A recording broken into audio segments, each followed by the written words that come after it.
Hello and welcome to episode 555 of Fergo and the Freak.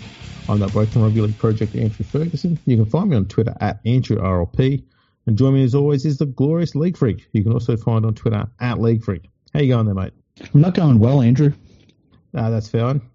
Yeah. Enough about you. How about me? Well, listen. As you all know, my phone is called Jason Talmafono. He's coming to the end of his 10-year contract. He's starting to slow down, man. He's starting to glitch out on me a little bit, and I think Jason Talmafono might be ready to retire. How long you had him for? I think 2019, 2018, something like that. Oh, so six-ish years. Yeah, so it's been the best phone I've had ever, but the screen started being a little bit jumpy, and you can't have that with a touch screen. So I started looking at other phones, and I thought, seeing as this one is red, and that's why I call it Jason Talmafono, because it's like Jason Talmalolo in his Tongan jersey. Yeah. I was thinking if I get a new phone and it's a black phone, I was going to name it after a Panthers player, and I was thinking maybe calling it Isaiah Phone. Hey, that could work. Yeah, because I couldn't think of any others in the Panthers team that would work as a phone name. It's worth noting that you do have an iPhone. Yeah. Yeah. So Isaiah Yo's probably a good person to name after because he's probably going to play for another 5 years, which would be the length of the existence of the next phone. Yep. Not something that us Android users have to worry about too much because ours usually outlive an NRL player's career. But yeah, that's probably a good one. Listen, broke, fucking Android using, green text having, son of a bitch. Don't give me shit about having an iPhone. I had a Samsung 9, which I used for about a decade. And I only got rid of it only because the battery was starting to die on it a bit quickly. Other than that, it was still working perfectly fine. Dude, I probably could have just gone and put a new battery in it and got another 10 years out of it.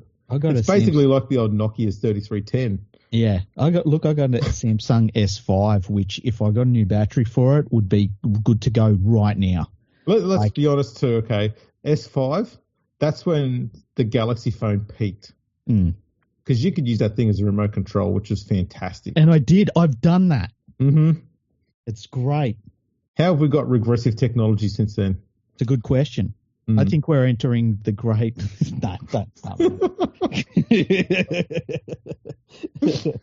Anyway, let's talk about some rugby league, hey? Let's do that. I know you've just had a yak with Johnny about what's going on over there in England. Yep. I did want to just bring up one thing, which I thought was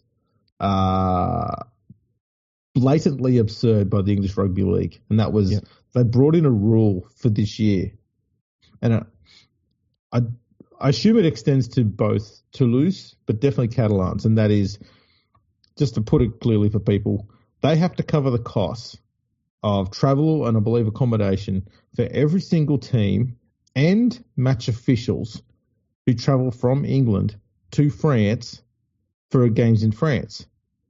So they've got to cover those costs. So I know some people might go, yeah, it's fair enough, so long as it's fair the other way. And that's where it is wrong, because it's not, okay? The English clubs do not have to cover the cost of the French team to come over to England. Furthermore, English clubs don't have to cover the cost of other English clubs going to their ground. St. Helens doesn't have to pay Hull to have Hull come over to St. Helens. There's none of that. Only one club has to pay expenses, and they've got to do it for every single game. And so for the Catalan Dragons, and them specifically anyway here, they had an operating loss every year of about £400,000, and this rule has added an extra £600,000 to that operating loss. It means that every year they have to make at least £1 million on top of all their other expenses and stuff they need to cover for as well. And that in turn has, and I get the feeling this is intentional, it's going to impact their rankings with IMG, and it feels like that was intentional to try and push Catalan maybe not out, but down the rankings a lot further and potentially into a lower division.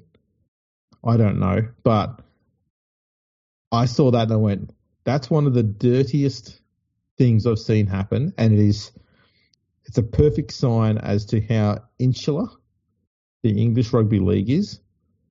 And instead of trying to spread the game and make it broader and wider and, bring in more talent from all different areas and maybe introduce some different styles of play, all that sort of stuff, they've gone, no, we need to really be only on that one highway in the north of England, and that's it, nowhere else, right? What this game needs is more Dewsbury and less France. Yeah. And I think that is, it goes beyond being nearsighted because this is intentional. And it's fucking sick.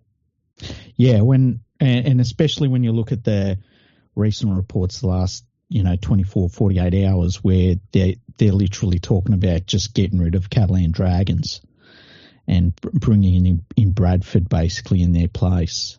Odsal! Yeah, and that's been done by the new chairman who is the previous owner of the Bulls, just a few weeks ago, who is technically not now the chairman of the Bulls, but they don't have a chairman. They're being run by the CEO of the club. I've never been as angry towards the English game, and my feeling is just let it die. Fuck it. Because this is disgusting. It's absolutely disgusting. And at what point do you get to the point of just letting it die? And I think for me, this is the final straw. If this goes ahead and they do whatever they can to try and get Catalan out of the game, it's inexcusable. Yeah. And I think the NRL has a position right here, right now, because I know that they've been touted to tipping 33% share to buy Super League. Yep. Money that they need. Mm-hmm. I think the NRL needs to go, you know what? We'll give you this money on one proviso. Catalans don't have to pay those expenses anymore, and they are not to be they're not to be taken out of the game at all. Do you want the money? Comply. I think I said this in the last podcast, and so if you've listened to it, forgive me for repeating myself, but I think what we're saying is that the NRL is now talking a little bit more seriously about taking a hand in English Rugby League, and what you're seeing is the English clubs circling the wagons, making sure that if there are any decisions made, that they are the ones that the decisions are being made about. And so if the NRL does step in and say, hey, we want the Catalan Dragons here instead of just pick a club, any of them, that club that they get rid of that's English then gets a payout. And that's where I think all the club bosses in England are at, where they're like, look, if the NRL wants to come in and do this big revolution and it wants to take over our league, well, then let's make sure that if they're going to get rid of anyone, that we're all going to get paid out of it. And I think that's what they're doing. I don't think that's what the NRL do. I think they just come in and, as we've discussed before, they'll just come in and say, right, these are the clubs we want in Super League. The rest of you can go to Championship. But if they do that, those Championship clubs would need some sort of financial payout to do that. And so I think that's why they're making sure that it's all them and no one else, On top of that, the problem is they're negotiating from a really bad situation, and the NRL could very well turn around and just say, we're not dealing with any of yours, we're just going to set up our own competition. Well, I mean, what's to stop the NRL from coming in and saying, okay, we're going to put in a few rules that you need to meet these KPIs, so to speak, for lack of a better term. You need to meet these little benchmark areas, right? And if you don't, then you won't be competing in a competition. And our competition is not going to be called Super League. It's just going to be called European Rugby League, for lack of a better term. I don't know. Mm-hmm. But they create their own comp. And they send out invitations to the teams that they want to compete in it. if you want to compete in it, you can stay in Super League, but Super League is no longer the elite competition. Our competition that we're running will be. So they'll send invitations to all 14 clubs that are currently in the Super League, but they'll say, this is just an invitation that you have been the first ones picked to be considered for this new competition. However, you can't be included until you meet these criteria. And one of these criteria has got to be, are you the only club within 250 kilometres radius of where your home ground is? But then that's none of them. That's Catalans. Yeah, it's literally just the Catalan Dragons. Right. So, if you can't satisfy that, then the next one is, we need to know how much money you got to make sure you're financially viable. That's none of them. That's my point. If they could put in some certain strict rules in there that makes it clear that they're getting the teams that they want in there, they can put that marker at any point they want. So it automatically accepts the few teams that they want to start with. And then when they've got like 5, 6 teams, they can just go, okay, we need some new teams. We're going to put out offers to have a team in Birmingham and one over there and one over there. We're going to give them their own name and they can take their pick. They can pick 6 players from the NRL. I don't care who. Just make whatever rules you want to make sure that when those teams come in, they can be as competitive as they want. They'll all have a set salary cap they get to spend and it'll be only on players. And that's how it'll work. And if you do that, then, Super League still exists. It's still there. No one's taken out of Super League. Only the clubs that are going up to a higher competition are taken out. They're not going to complain. They're going up. No one's going down. Yeah. So I tend to think that's the way around it. Is they're going to have to find a loophole that they can do so that they can get around the rules, which I'm sure Peter V'landys knows how to do. Yeah, I'm not implying anything. No. Look, he's going to be smarter than anybody that's working in rugby league over there. There's no doubt about that.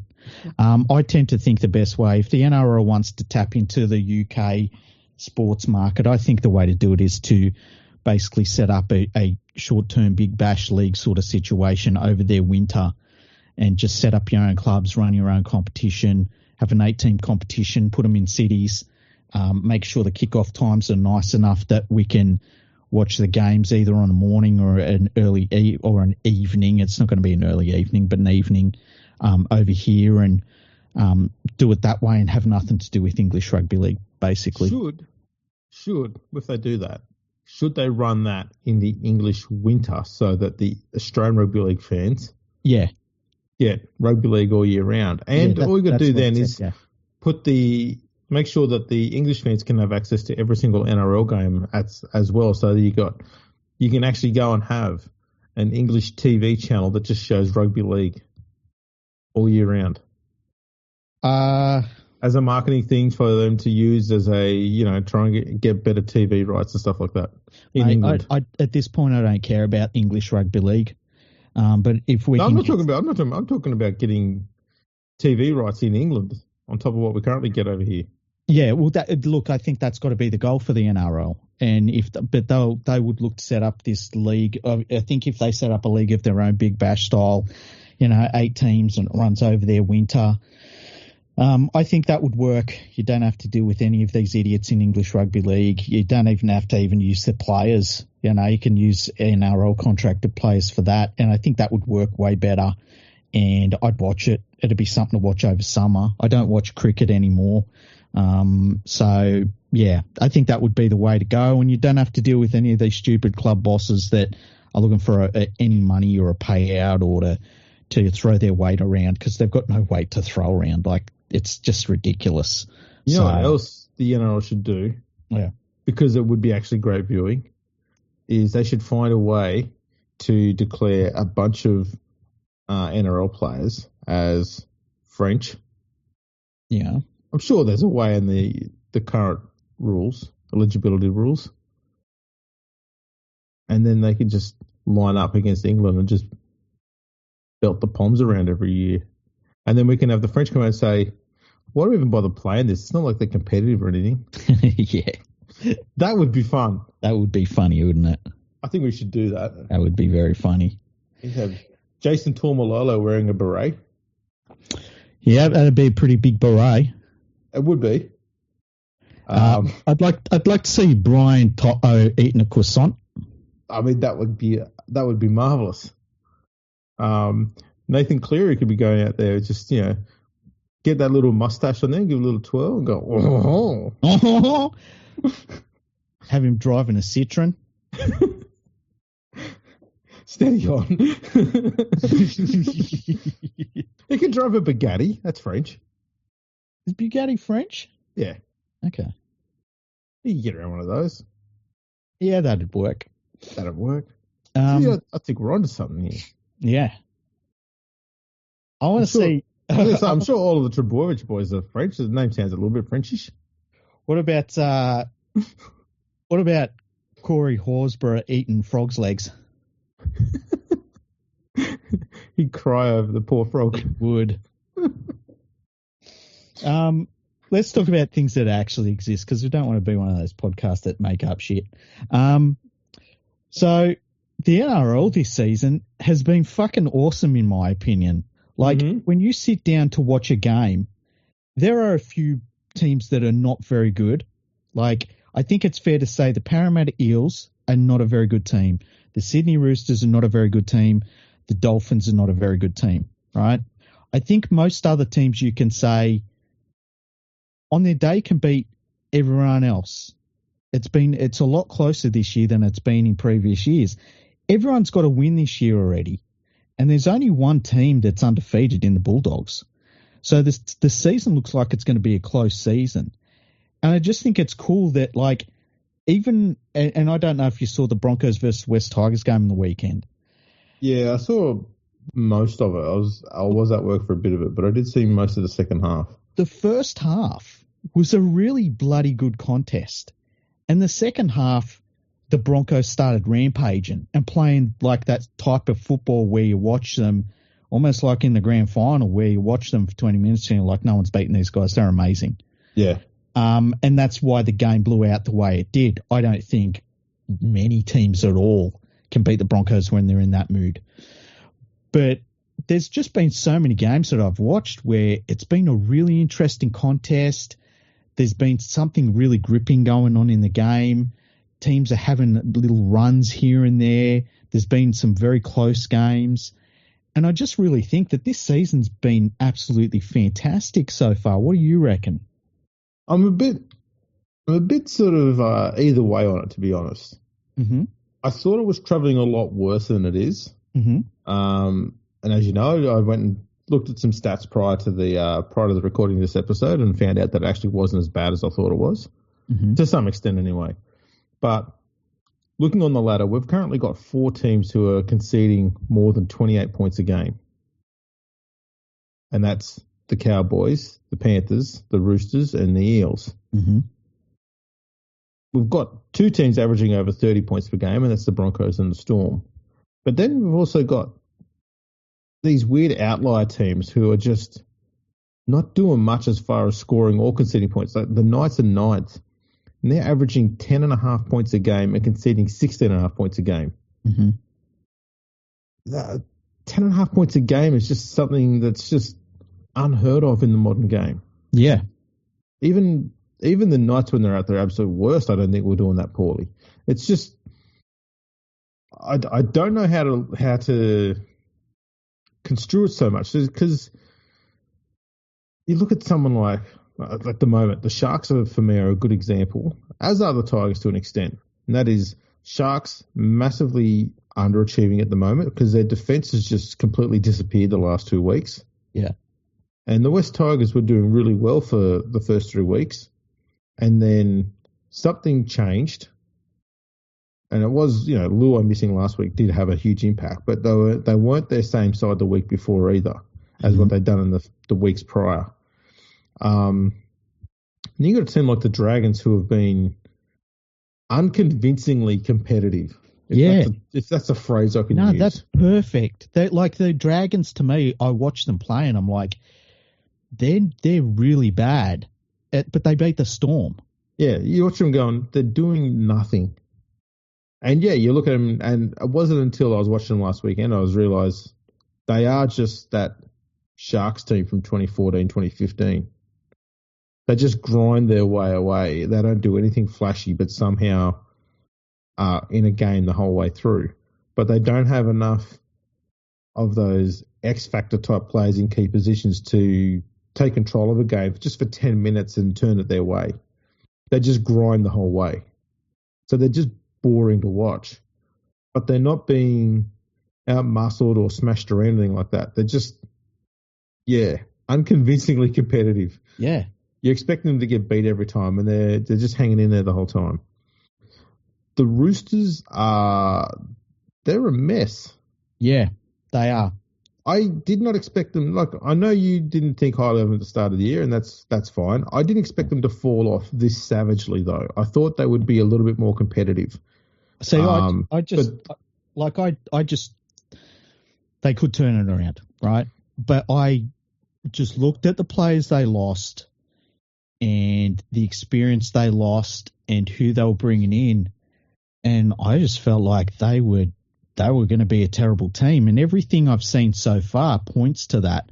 Like, they had that really good win over the Panthers, and take nothing away from that. They flat out beat the Panthers, and I love seeing games like that. It's like when Tonga beat Australia about 7 years ago. It's like, you can't say anything about that game. Tonga just won. That's it. That's what that game was against the Panthers. But every other game they've been in, they've looked terrible. And this is exactly what I expected out of them. You know, it's the same thing with the Parramatta Eels. They're pretty much what I expected out of the Eels this year. They just don't look good at all. I didn't think, though, the Roosters would be on a par with the Eels. I didn't think they were going to have gone that far bad. Yeah. Because we expected the Eels to be poor. But the problem I've got at the moment, and it's for Penrith and the Roosters specifically, is the one thing the Roosters had last year and previous years prior was an ability to score points regularly. Mm-hmm. And that's not there this year. And for Penrith, it's their ability to constantly not concede any points. And that's gone away as well. Mm-hmm. Those two are the huge things that I didn't expect to change, especially the Penrith defence one. I didn't expect them to change as drastically as they have. So they're lower than I thought they would be. The Tigers are higher than I thought they would be at this stage. I didn't think they were going to be, I thought they were going to be like 14th or something like that. Like for the whole season. The Sharks are obviously lower than they should be. Titans, Canberra, South, all doing a lot better than expected.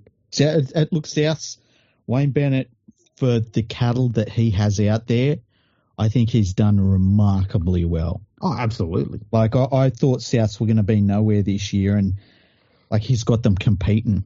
And you look at their lineup, and it's once again, it's a bit of a mess. But damn, he's got them competing in every single one of these games, and it's been incredible to see. Because, see, I thought the first few weeks was a good example as to where they were at, because they struggled to beat the Dolphins, who aren't a strong team. Mm. They struggled to beat the Dragons, who aren't a strong team. They got comfortably done by the Sharks, who are expected to be a strong team. So you're going, yeah, okay, this is kind of where they should be. Then they beat the Panthers by 10. Then they beat the Roosters by 6. And you're like, okay, now I don't know how to gauge these guys. Yeah. And Penrith and the Roosters are out of form, but you kind of would have thought, especially looking just at last year, that those two teams would have been able to find form against that South side. And yeah. Oh, look, I thought that was maybe what Penrith would do in that game, and they just didn't. And, you know, I know it's still early in the season, and we're going to see some teams go up and some teams go down. I think a good barometer on all of this is the Dolphins, who I think in terms of personnel, they're not much different to where they were last year. But because I think the league overall has improved quite a bit this year. And I think that has meant that a team like the Dolphins has sort of slid back down because they haven't improved. And this game between the Panthers and Dolphins is actually going to be really important for both clubs, because it could get one of them going for the first third of the season, get them going back on track. But the Panthers are interesting, and I know they're my team, so I'll watch them probably closer than any other team, although I try to watch every single game through the course of the weekend. And you can make different excuses for the Panthers if you wanted to, and I tend to sort of lean away from that, and always have on this podcast. Like, I've never really been one to say, oh yeah, but Penrith this or Penrith that. But I can see where you can say, like, they basically didn't have Cleary for 2 games. They haven't had Edwards for 2 games. They've obviously got defensive issues that I think, looking at them, I have a feeling, especially on their right-hand side of their defence, I think Martin is the problem. Is where that begins, because I've been watching that side and like trying to work out where they're breaking down. I think what's happening is when teams go wide, Martin aims himself infield is a first instinct. Mm-hmm. And then once a team has decided to go wide, he's then on the back foot. And then the guy next to him, which is normally going to be Cleary, has to come in. And it's just it just goes down the line out to the winger. So I think Martin is the problem defensively where it starts, because his first instinct is to aim himself infield. I was going to say, do you remember at the start of the year I was suggesting that the Panthers should move him into the middle? Yeah, I do. I was thinking about that, yeah. That's a large reason for it, because that mindset is kind of what you get from someone who plays at lock a bit. Yeah. Is you're defending a bit tighter into the middle of the field. And I think that would work better for him. I don't know. Do you move Lindsay Smith to the bench to accommodate Martin, or just move Martin to the bench? I don't know, but I think that's kind of something that he needs to do. Or you can just switch him with Yo if you wanted to, but I don't know. I wouldn't take Yo out of lock. Yeah, I wouldn't take him out of lock. I wonder if Papali, you could maybe put him in there. I'd put Papali starting in the second row comfortably. Yeah, because look, I'm interested to watch Papali because they're using him more as a front rower at the moment, and he gets a little bit lost in this Panthers forward pack just because they're a quality forward pack. But every so often he will do one of those runs where you're like, oh, that's Papali from Parramatta at his best, and like he's a quality player. And I don't know that they've really settled on the best place for him, but I tend to, the more I watch him, keep thinking, yeah, the idea of playing him as a prop is not working as well as what he would do as a second rower. Like, I think he can still be devastating as a second rower. He's even at the Tigers, he had this really good ability to even position himself before he got the ball, depending on where the defender was, either outside his outside shoulder or inside their shoulder. So that as soon as he got the ball, he was making the defensive line move in the way he wanted it to, and he could run at wherever the weak spot was going to be. So he was always really good at that. I think put him in the middle, though, means that he can't do that anymore. So he's just got to run into a wall, which is not saying he's not great at it, but it's not his strength. Like, his strength is that being ability to isolate a defender on the edge. And I think they need to start him in the second row. I don't know what to do with Martin, but yeah, he's every now and then he does that thing where he goes, like, he comes out of line to do that, loose unit, fucking let's do a crazy hit on someone to try and fire the team up, which sometimes works and sometimes leads to massive problems. Because when he does it and he fucks it up, he ends up being long way out of position, not just on the set that he missed, but on the next set as well. He doesn't do it as often now, but still he'll do it at times when he'll do it at times when he knows the team needs a bit of a spark. And I'd say it's like a 50-50 thing where it comes off and other times it doesn't. But I think, yeah, he needs to be tighter into the middle of the field. Yeah. Because I see this week they got Talangi at 5'8" as well. Yeah, I think that's long overdue. Cole, he wasn't adding anything to the team, and Penrith was basically playing in the last game. It was basically Cleary was their only half, and Isaiah Yeo was having to pick up some of that slack. But then you miss that extra thing that Yeo should be adding to the halves, who are both working. So I think Talangi, I hope that it works for him, because if it if it works for him, he's going to be incredible in that role.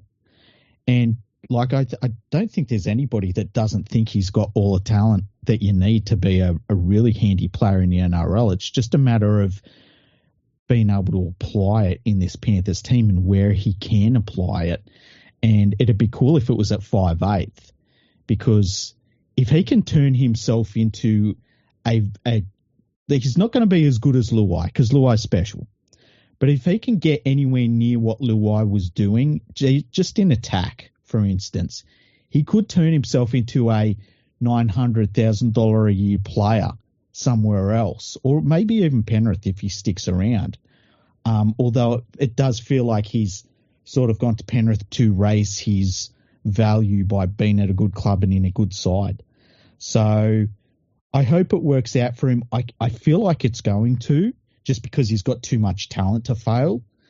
But yeah, that was a change they needed to make. They needed somebody that was in at 5'8" that was going to be some sort of threat, and they just didn't have a threat at 5'8", unfortunately. So we'll see how it goes against the Dolphins. He's going to have to stand up more in defence, but you know, even though he's a younger dude and he hasn't filled out yet, he's pretty strong. So we'll see how he goes in that regard. But the thing that I keep going back to with Penrith is I haven't really got any problems with their forwards. They've got the best halfback in the game. They've got the best lock in the game. It's really just their defence out wide that they need to sort out, and the 5'8" position, and then you get Edwards back, and like, as long as injuries treat them well towards the end of the year, I still think that they're the team that will give everyone nightmares. That you can't write them off. Yeah, can't. I know we've been in that situation with Melbourne a lot over the last 10 years, where it's like you don't want to play Melbourne in the finals.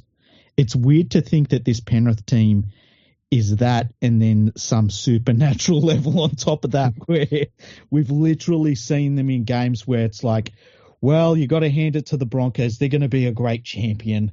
And then all of a sudden the wind starts blowing across the ground. It's like, what's going on? What are we watching? Weird. I think, though, yeah, you're right. They do need to really, and now it's getting really urgent, they need to sort out who their 5'8's going to be. Yeah. I think that's why Cleary's put him in. Cole got his chance. Yeah, I don't know what happened to Cole, because he did look really good, and he was looking comfortable last year in the role. I wonder if teams worked him out.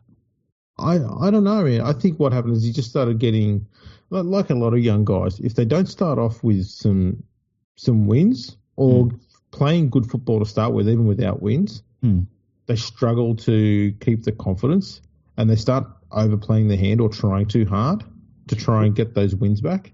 Well, he was always seen as a ball runner, right? Yeah. And he was a good ball runner early on. I think the problem was that once teams worked out how to stop his ball running as much, he didn't really have a passing or a kicking game. And then on top of that, he wasn't really a top line defender. And I think that between all of that, I think that basically all of a sudden he's a non-factor in the game.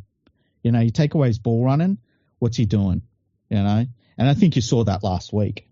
So how long before Cleary, Ivan that is, decides to go, you know what, I need to do something really out of the box. Mm-hmm. I'm going to call up a former Panthers champion, coach and player, and get some outside the box ideas.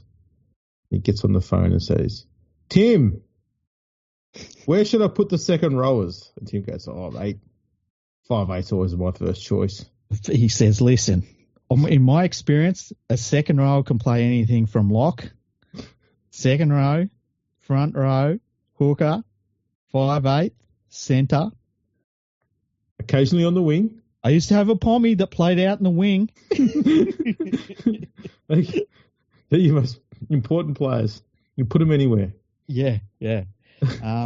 It's interesting. Like, I think circumstances with the Panthers are weird. I think they've been weird this season. They are just that you know that when doesn't matter how good a coach you are or how successful you are, there comes a time when you've had 4 straight losses and you're staring down the barrel of potentially a 5th one because you don't know. But there comes a time when you're going, I feel like I need to do something crazy because doing the standard isn't working anymore. Yeah. And the problem is, as tempting as it is, the crazy thing very rarely works. And if it does work, it's more because of fluke, not because of genius. Yeah, and the other thing is too, with how close this season is turning out, like I think any team absolutely any team, even the Storm, it's not outrageous to say any team might lose their next 2 games. And if Penrith lose their next 2 games, they're in a proper hole all of a sudden. The thing that has worked in their favour is that because the season is so close that like no one's super getting away from the Panthers at the moment. Like I know the Bulldogs have 5 wins, the Panthers have 1 win, but for most, like if the Panthers were two wins better, we wouldn't even be talking about any of this shit. And that's how close it is. But there's a point where the hole becomes too big to dig yourself out of. And that's going to be interesting. They're going to have a lot of games to sort this out. And if you had to put your money on any team sorting out a problem, you'd put it on Penrith and Melbourne. And that's one of the things. I mean, if you know, the first weekend of October, we're recording a podcast late on a Sunday night and we're saying, I can't believe Penrith won 5 in a row. It will be like, do you remember early in the season when we were talking about their problems? Weren't we stupid? How stupid were we, you know? I know, we just talk about how, we highlighted these issues and it helped Penrith get better because that's what we do. That's positive thinking. That's why you're a fucking manager, Andrew. Because look, this is the thing too, okay? Penrith have probably got the best opportunity this week to not just get their season back on track, but also if they can actually rattle up a score against the Dolphins, which is not beyond the realms of possibility, they can actually get to the point where at the end of this round, they'll have 2 wins and 4 losses, and the points difference will be almost completely gone because they're only minus 20. If they can clear that, and they've got 2 wins and 4 losses, that starts to make a big impact as well because when you get a tight competition, that points difference becomes really important. And just looking at their draw coming up, they've got the Dolphins this weekend. The next game for them is the Sydney Roosters, which I'd be shocked if they lost that game this time around. Absolutely shocked. But especially given the Roosters have got the Broncos this week. Yeah, and the Broncos are, when they're on, they're amazing. They've got the Seagulls after that, which who knows with the Seagulls, they're all over the place. Well, we'll find out this week too because, they were out without Trebojevic last week and they look like they were mourning his loss last week. Yeah. And they've got the Sharks this week and this Sharks side is going to be fucking desperate to get back, not just winning, but actually have their defence back working properly again because they've lost their way a bit. So Manly could come into this match with 2 losses under the belt, or 3 losses because they've got the Dragons as well. That could be a tough one. And then the Panthers play the Broncos. I'd favour the Broncos in that one at the moment. Then they've got the Cowboys again, a bye. Then it's Knights, Eels, West Tigers, bye, Warriors. So they've got a pretty nice draw coming up. And the sort of draw where if you had to write it down, it would be what type of draw would they like that they could drag themselves back into it? That'd be pretty close to it, I suppose 2 buys either side of 2 games against Parramatta. Yeah. Yeah, that would be it. Good, we've got ourselves 8 points. We're back in the game. Yep. Yeah. So they've got the opportunity to get out of this hole they're in, and I've always loved seeing them get tested. Even when they hadn't won a premiership yet, I was like, let's see them put through the ringer and see what it turns them into. So, interesting. That's why I find this season so interesting because there's all these different little things going on all over the place and you can go through every single club. Like even the Parramatta Eels, we talked about Jason Riles comes into the season. There was nothing. His team were giving him nothing. He has somehow turned their effort levels around, which you've got to give him credit for, because now the Eels are at least putting in. They're not a good team still, but they're at least putting in 1,000 times more than they were in their first couple of games. Well, especially those first two games where they just leaked 88 points. The loss to Melbourne, you go, fair enough, but losing 32-6 against that Tigers side, that was not a good performance. And that's the one I think that made them realise, you know what, we need to get our shit together. Because that Tigers side did not play good in that first half.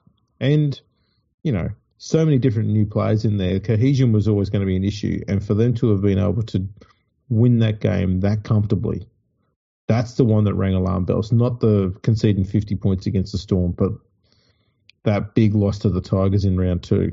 Yeah. And we saw it the week after. They were very competitive against the Bulldogs. They didn't do too badly against Manly, and then, they got the Dragons by a point last week. So you can see that it's starting to come for them. They've got a bit of a slog because they've got the Raiders this week and then the Tigers, then a bye. And then they've got 6 more games and then another bye. So they've just got a slog. Once they get to round 14, though, and they sort that out, it starts to get a little bit easier for them. Mm-hmm. Not hugely easier, but a little bit easier. They get 2 byes in 4 weeks. That'll get them to, you know, get over injuries and recover and get some rest up and stuff like that. So they've got to start and find a little bit of form before then. Are there any teams so far that you thought were going to be like in about the race? And obviously you could say Penrith if you wanted to, but any teams like that you've looked at so far this season and have been like, ooh, I don't know they're actually in the race?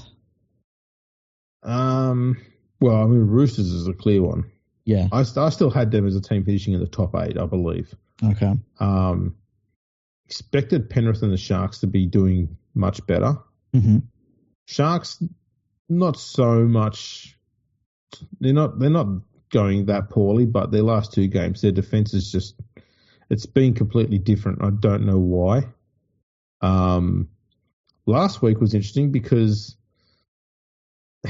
I think I'd been saying for a few weeks, not just here, but even in some previews I've been writing for a website, that it's pretty clear that the Sharks have got a halfback that's playing a 5'8" and a 5'8" playing halfback, but neither of them are playing their actual natural game. They're kind of subsidising for each other, and it wasn't working. And against was it the Bulldogs? Against the Bulldogs in round 4. Just everything about the Sharks' attack was completely fucking useless. And then last week, they've still got Hines the whole time. Hines has been the 7, Trindle's been the 6. But last week, Hines ran for over 100 metres. Trindle touched the ball more times than Hines. And they had that game won against Canberra. Let's be honest. They would have won it had it not been for an absolute freak of a try that would have been scored against anybody. Mm-hmm. So automatically, just by making that little switch and letting Hines run the ball more and take the playmaking off him and give it to Trindle, who's more of a traditional, you know, organising halfback, it automatically improved their attack immensely. And now they've just got to work on their edge defence because that's where some of the problems were. And a lot of that will probably come down to, you know, starting around Hines first. So moving Hines just a little bit wider of the ruck might actually help that edge defence on one side, and that's enough to limit a team's attacking. It might mean that they run more of their attack on Hines' side, which means you just put an extra defender over there and you can cover it. So little tweaks have happened, which will help them out. I'd also like to see Brayley running more with the ball from dummy half. He's very fast from a start, you know, standing start. Yeah, he's not had a great season so far, has he? Been very passive. There were two sets, I think I saw the Sharks have two back-to-back sets against Canberra in the second half, and they were in the Canberra 20-metre zone. And I thought, especially when they got close to the line, I thought, he's going to go himself here. And one of them was Hines called for the ball on the short side, and it was Hines and 2 players outside him, and there were 5 Raiders defenders out there, and I was thinking, A, why did Hines call that when he's completely outnumbered 5-3? Mm-hmm. And B, why did Brayley not just have a crack himself and keep the defence on that side of the field? Because the one benefit that Brayley's got is he's not the only hooker in the side on that run-on side. He's got Cameron McInnes at lock. Mm. He can come in and he can take over straight away. So I think in a situation like that, when you've got 5 defenders parked out there, having a crack at the line from dummy half when you're close to the line like that keeps all those defenders on that side. It probably drags another one across, and then all of a sudden you've got a massive number overlap on the other side of the field. Yeah. And instead he passed it to Hines, and he wasted basically two tackles. I was like, what are we doing? Why is this happening? So he's been very conservative. I want to see him having a go running the line a bit more because he is quick off the mark. He's good at catching markers offside. As I said before, there's a lot of similarities between his game and Robbie Farah's game. And it works the same way. Whenever Farah stopped running, like the Tigers stopped going forward, the difference between the two is that Farah basically had a very, very poor forward pack around him. So he was forced to run a lot to try and get that momentum, whereas Brayley's got a great forward pack around him. And by not running, he's not using them to their full potential. And that's the problem I'm finding with the Sharks' attack at the moment. That and Hines and Trindle being the wrong way around. I'm sure they'll figure that out. Surely they'll figure it out. They have to. That's the ones that I thought have been lower than I expected. Yeah. The Warriors, South, and the Titans are a lot higher than I expected. Not that the Titans are doing that huge amount, but the Warriors, they've quietly risen up to the top there. Yeah, that's what I was thinking when I looked at the ladder at the end of the round, where I was like, that's been very quiet by the Warriors. They have just sneakily popped up there. Yeah, I think it's good for the Warriors, though, because like in the past when they've started pretty well, like their fans have gone crazy about it and it's fallen apart pretty quickly. I think they needed to temper expectations a little bit, and I think their fans understood that as well. But I think that they're a pretty solid football team. They're not great.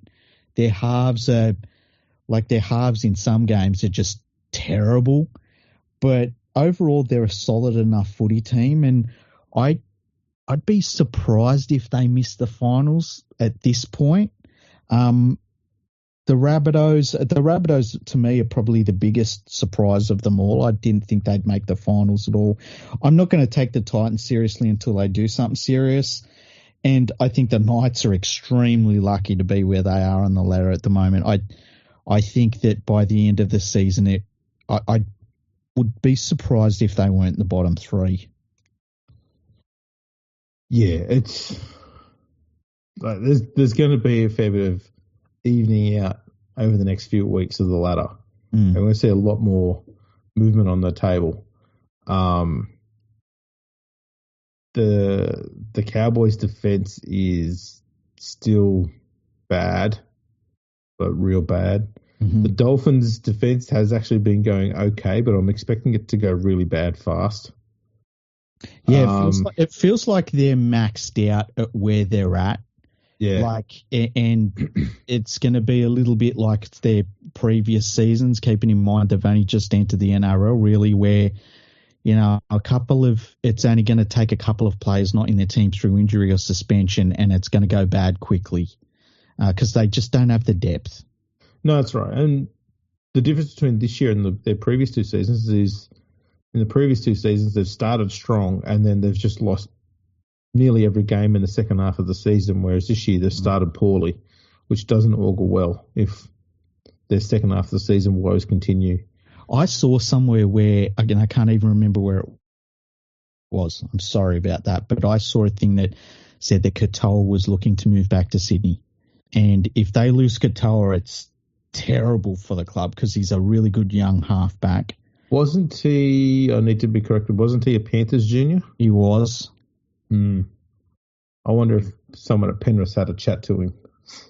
I wonder because the thing about if you're a half that wants to go into that Panth, that's why the 5/8 position is so good at Penrith, because you are literally stepping into a fucking Lamborghini, you know.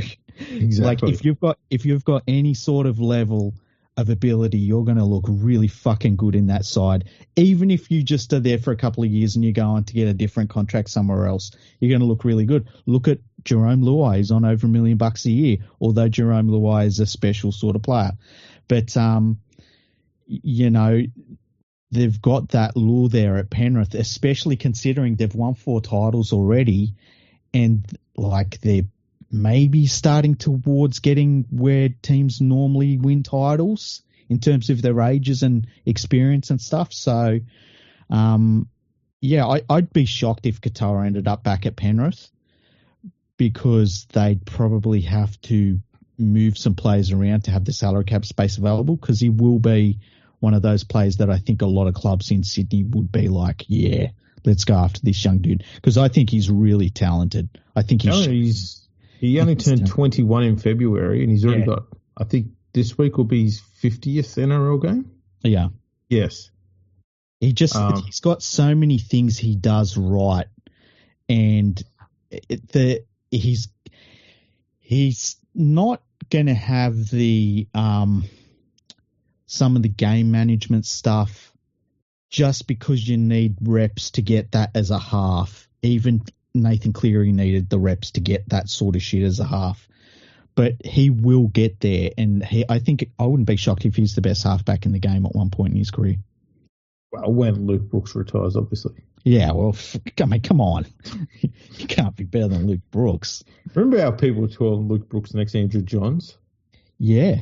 I wonder if Katoa could be the next Luke Brooks. Is that a good title to have, or is that what Jack Cole's going to have? It might be a Jack Cole. What's it going to be like in 5 years from now when the West Tigers halfback is Jack Cole and Luai and Galvin aren't there? Galvin gets shifted to fullback. When Galvin's fucking running around on the Roosters and Luai's back at Penrith, and it's like, Jack, who would it be? Who would be the West Tigers halfback? So it would be Jack Cole and fucking Jackson Hastings to end out his career. Well, speaking of Hastings, have you heard? No. So apparently the Knights want Dylan Brown now, and they've offered to Parramatta, we will give you Jackson Hastings plus cash if you'll give us Dylan Brown now. And Parramatta went, nah. No. Why would you do that deal? Parramatta doesn't need money. None of them need money. What are they thinking? But they might need Hastings, though. No, they don't. Imagine you're the team who is scoring 10.5 points per game, and you're offering out your chief playmaker to try and get someone else's playmaker off them. That's crazy. Yeah. Where was that from? I haven't seen that report. What's that from? I can't remember where I saw it. I saw it somewhere. Might have just been my inside mail. That's it. I'm an insider. I know, right? You should start a random account that calls himself something weird. Like the Gazelle. Yeah, something like that. Lurking in car parks. Yeah. The boot open. Man, that's such a terrible offer. What a terrible, terrible offer. Like, Dylan Brown is honestly not playing very well at all for the Eels, but he's not fucking Jackson Hastings. No, I mean, the Eels at the moment are scoring 3 points per game more than the Knights. Yeah. And they've lost 2 games more. Jackson Hastings, honestly, he should just go back over to England. I don't know why he hasn't already. So should Lewis Dodd. Unless he honestly wants to stick around and learn some things and go back over to England in a couple of years and have that experience under his belt, it's not going to happen. Yeah. The Lewis Dodd experiment was always going to be a bit of a 50-50 thing. And it's one of those ones where if he was given first chance, I think the the Bunnies might have fared a lot worse than what they have. Yeah. And it's been so much better that they've gone with I keep forgetting the young guy's name. Humphreys, that's it. Because he looks really calm. Yeah. And that's kind of what they've been missing. Yeah, they have. And he's a unit of a player too. Yeah. So that helps defensively. But that, like, I have a feeling that was a previous administration signing, because Wayne Bennett is trying to do everything he can to not use Lewis Dodd. So, it's I understand it. Yeah, I don't know.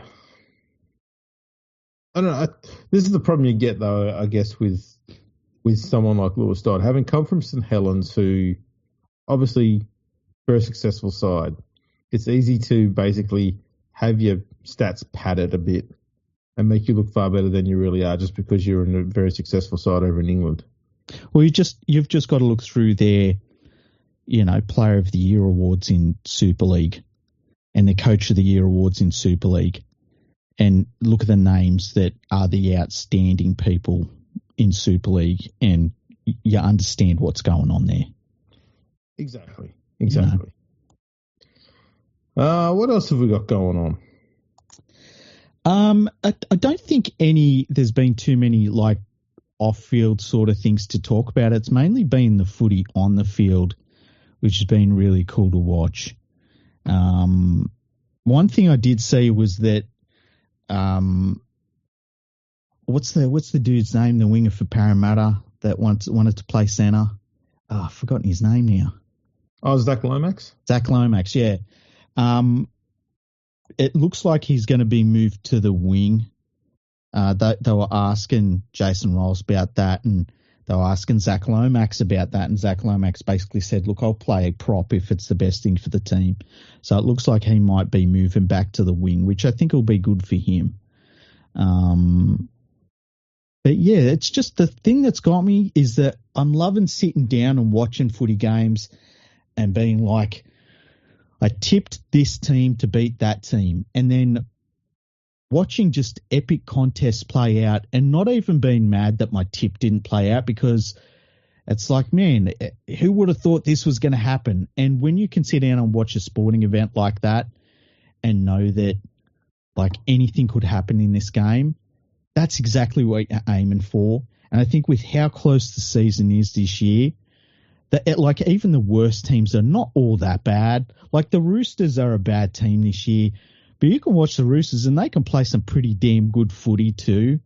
And even the Parramatta Eels have played some damn good footy. So I'm just loving that so far about the NRL season. And it's going to be interesting to see how it plays out over the course of the year, and if there's anybody that doesn't make it that we thought would, or if there's a surprise team that comes out of nowhere. And, like what everyone was saying, Storm and Panthers, wouldn't it be crazy if neither of those teams were really factored in at the end of the year? Like, I think they'll both be in the finals, but wouldn't it be amazing if they both lost in round one and that was it? They were both out. It really would be. And like, if that happened, that would just line up to everything we've seen so far this year, where it's like, holy shit, how did the Dragons beat the Storm? I still can't believe the Dragons beat the Storm. The Dragons are not good, and they beat the Storm. And I watched it, and I was like, I don't understand how the fuck this happened, but it did, and it was great to watch. Speaking briefly about what you said there about the tipping. Yes. How has the tipping been going on the Fergo and the Freak footy tipping competition? I don't want to talk about it. Because just in case people don't actually know this, but I don't think there's ever been a time for me personally where I have put in all of my tips for an entire season without either being reminded or skipping at least 4 or 5 rounds all at one time. I'm atrocious when it comes to footy tipping. So this year, I'm going to beat the system. Because what I did is I went through and did the entire season's worth of tips just before round 1 started. I'm done. I've got it finished. So do you know where you are on our ladder, our tipping ladder? I'm just looking at it now. Yeah. I don't know how many people are in there. There's a couple of hundred, I think. There's like nearly 300 people. Nearly 300. Oh, I'm not doing so bad then. Okay. I'm trying to load it up here. I'm currently ranked 177. Okay, I'm ranked 128. Uh-huh. Well, that probably... Oh, it says here there's 214 people. Okay, there you go. So I'm actually doing a lot worse than I thought because I'm way, way down. So you're in the 120s. Yeah. So I've got total of 22 tips right. Yep. Okay, let's just go by that. Don't worry about margin at the moment. Well, I'm curious now because mine's probably average. What's your margin at? My total margin is 109. Okay, so I'm actually I've got 20 tips right, and my margin is 90. Okay, so you're only a couple of tips behind me. See, it's very close. I do know though. Yeah. That as the season wears on, that's going to blow out a bit. Okay. Because I just predict quite a lot of blowouts in my tipping at the back of the yeah, season. that's right. You did, didn't you? So the leader of our competition has 30 tips right. So that's obviously cheating. Yeah, and his margin's 93. That's Jed's tips. Second is Cameron Puru Perry. He's 29. Froz T is 29. Canine 13 is 28. Tiger Tails is 27. Henderson Valley Horseman 27. Asolate, something like that, is 27. Assortal, maybe. Let's go. I'm going with that. Okay. Yeah. Wolfpack is 26. Rugby League Rookie Cards is 26. Full VO 1961 is 26. And then Shivo is 25. Mike Jones, 25. Shishi is 25. Worth the Dig, 25. And Matt 572 is 25. I'll do all. Oh, I can't do all the 25. No, there's tons of them. There's heaps of them. But anyway, so they're the leaders of our competition. Yeah, if you didn't get your name mentioned, do better. Yeah.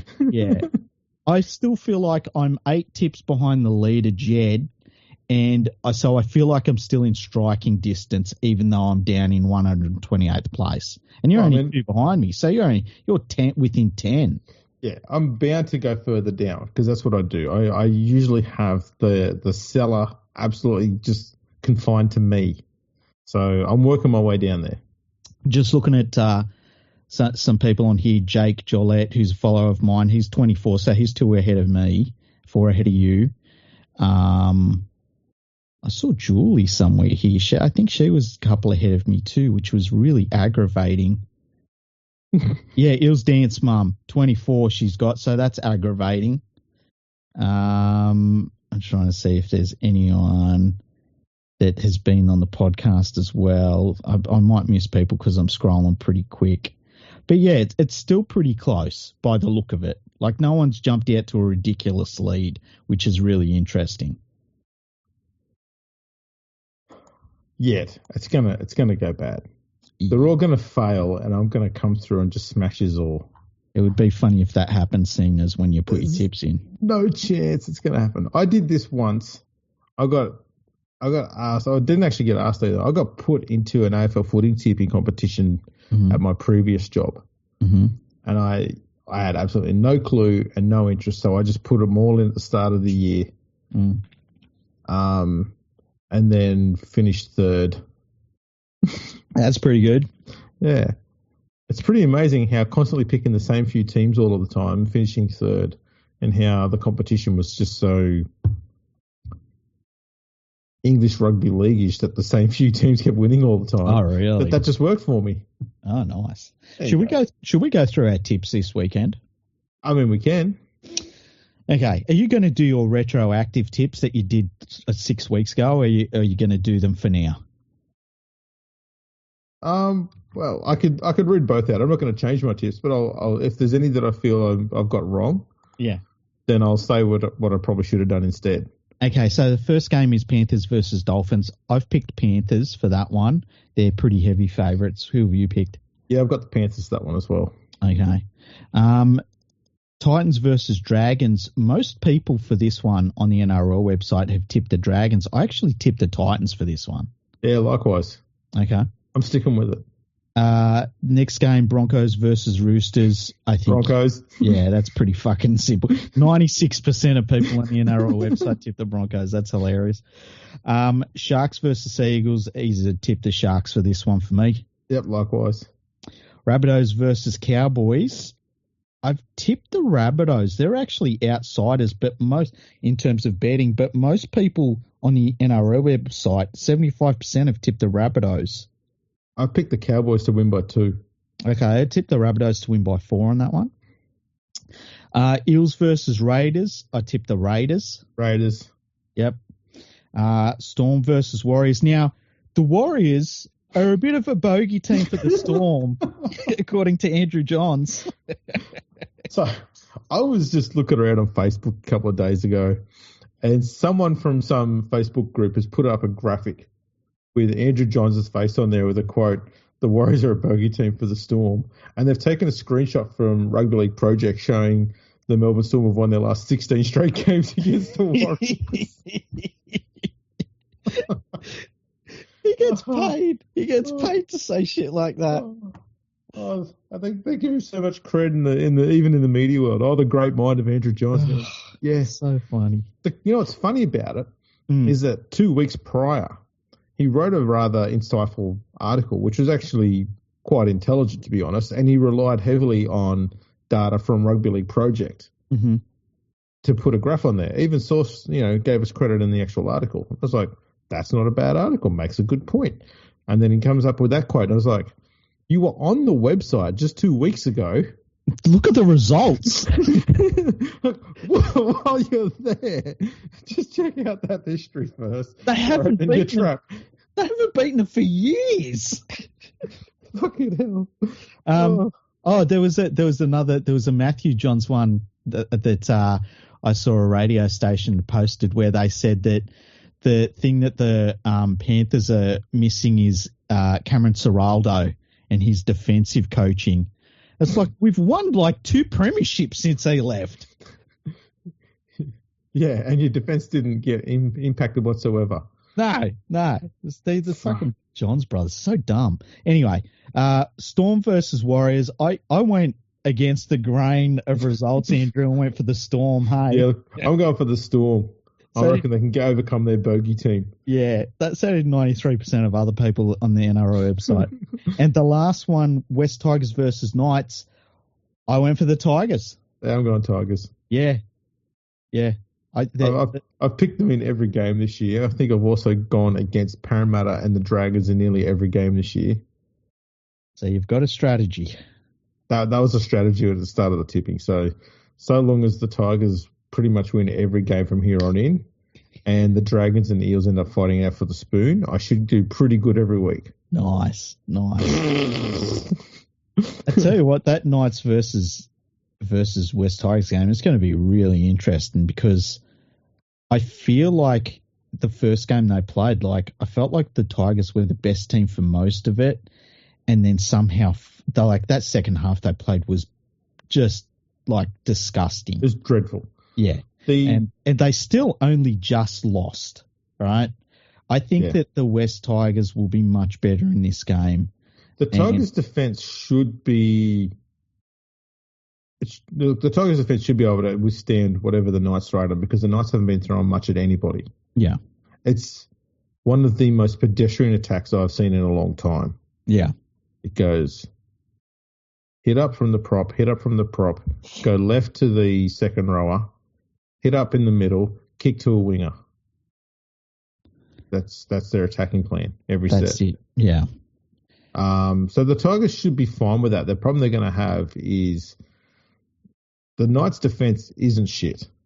No, it's all right. Yeah. And so the Tigers being a young side, they're going to get frustrated by not being able to get across that Knights defensive line. And so how they handle that is going to be telling because if they capitulate like they did the last time they played the Knights, where the Knights defense just kept keeping them out, the Knights could get them again. I did watch the Knights game against the Dogs last week, and I've got a new favourite player. Oh, who? Thomas Cant from the Knights. Oh, why's that? So as the Knights were running onto the field, Jacob Saifidi tore his calf muscle, I think. Yeah. He stayed on the field for 2 minutes. Yeah. Instead of just going, fuck, my leg's bad, before kickoff, how's about I just don't run onto the field at all so we can just use another interchange player? He's gone, nah, I'll just run out. It'll be fine. And he's there for 2 minutes, then he comes off and he's ruled out for the rest of the match. So they're playing the whole game with 16 players. Mm-hmm. But Cant got moved from the second row to centre.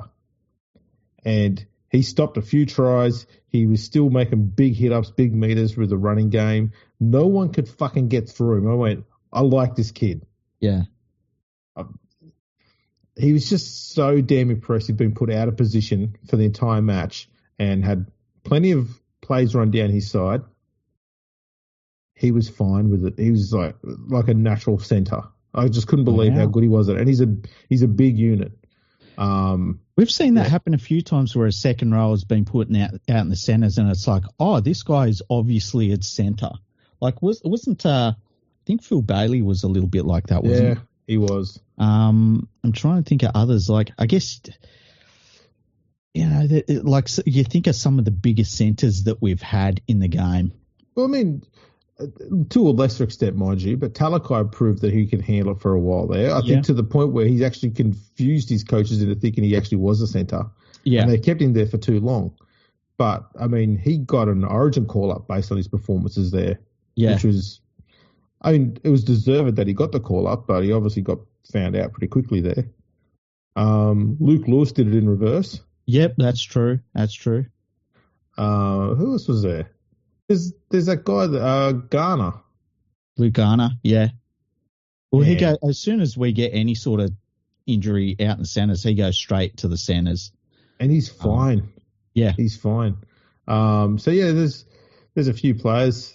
I think Wade Graham was even pretty impressive to go from 5/8 to second row and wasn't left wanting or found out of position or anything like that. Yeah, that's true. So there have been a few, but, he looked remarkably comfortable and right at home there against a pretty good Bulldogs attack. They didn't get through him. They're throwing everything they could at him.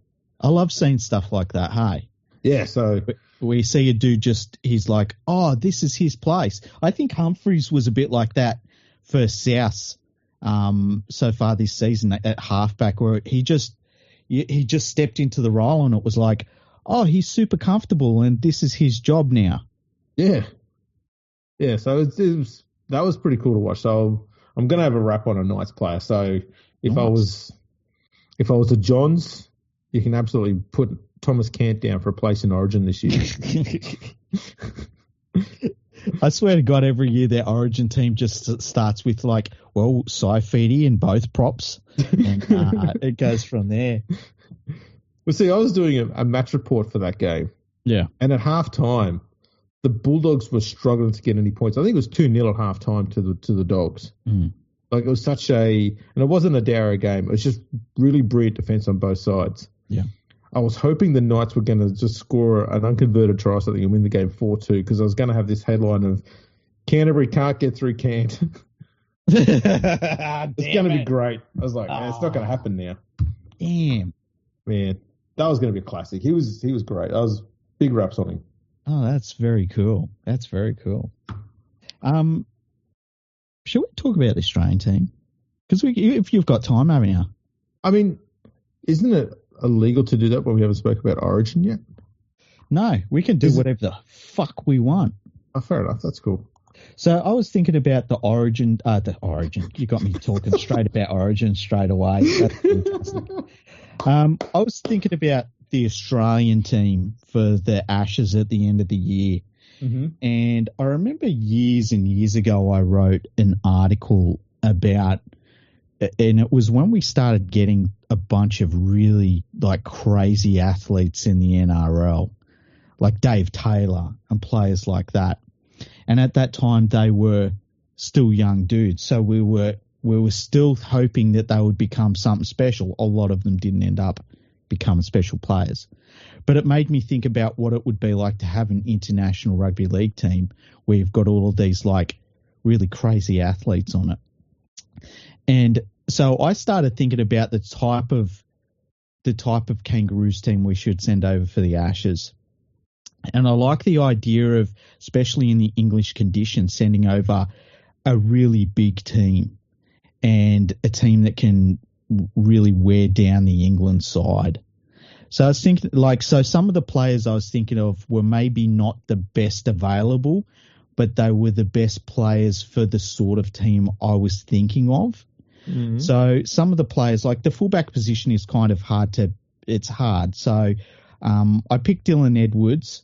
His form has been terrible so far and he's been injured. But because it's a tour, can't we pick two of each position? What do you mean? Well, you pick two fullbacks just in case one gets injured. Well, you could, right? But I'm just thinking, it's early days. We might end up playing 35 tour games. Well, we're only playing 3, but it's I was thinking like Dylan Edwards seems to play well in English conditions. You and me talked about how he'd be the best player in England if he was playing over there. And then I was thinking like with your wingers, Zach Lomax is probably going to be one of them on the wing. But then if your other winger was Selwyn Cobbo, who is just this giant athlete who can skittle people. And then I thought if in the centres you had Latrell Mitchell, who I'd pick him at centre straight away. And then Bradman Best, who's another like giant athlete who can just skittle people. Xavier Coates? You could have Xavier Coates, I guess, instead of Cobbo. I was thinking maybe instead of Latrell, man. Really, as a centre? I'm not. I've given Latrell so much love for so long. Yeah. And I'm not getting any return for that love anymore. Ah. So I'm like,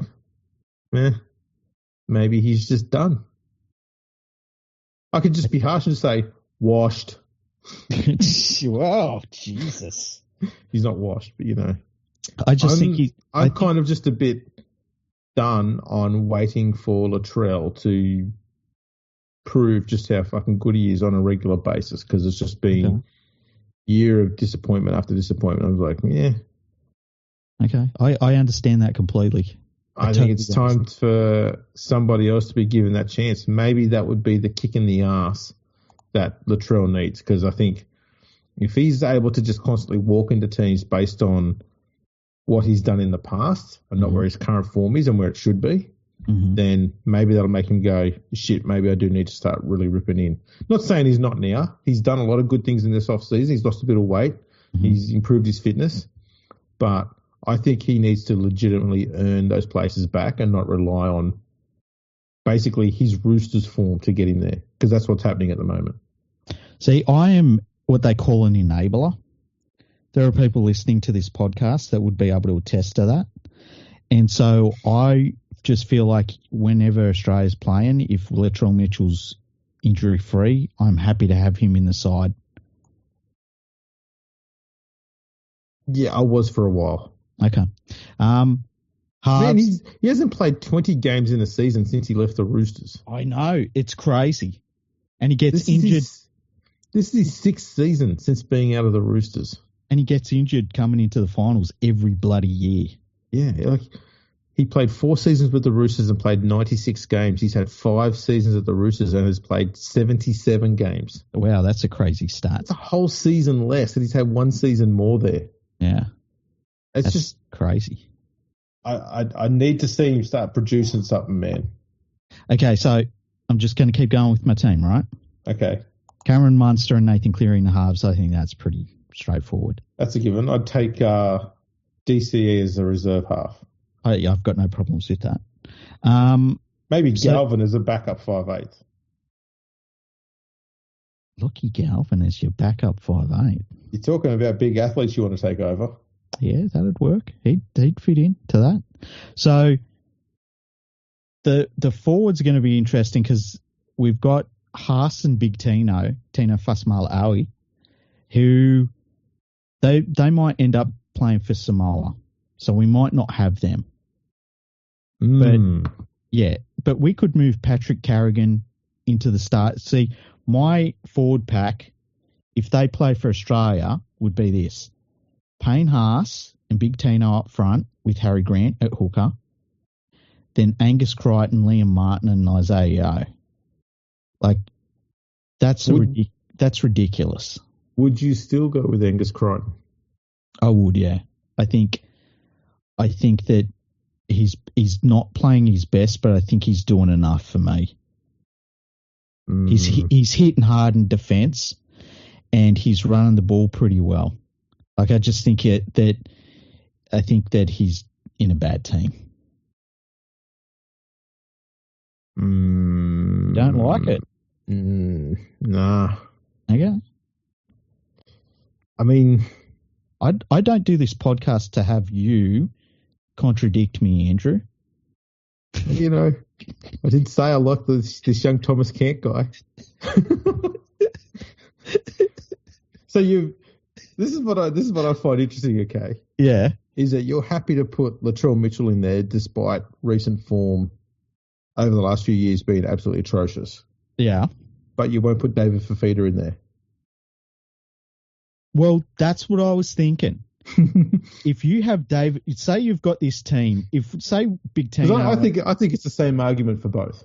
Yeah. So say Payne Haas and Big Tino do play for Australia, right? Yeah. And we've got that forward pack, and then you've got like Patrick Carrigan on the bench, and then you could look at someone like David Fafita coming off the bench, and all of a sudden you've got this nightmarish, gigantic Australian side that we're sending over. And wouldn't that be interesting to see that team play, is where I'm getting at.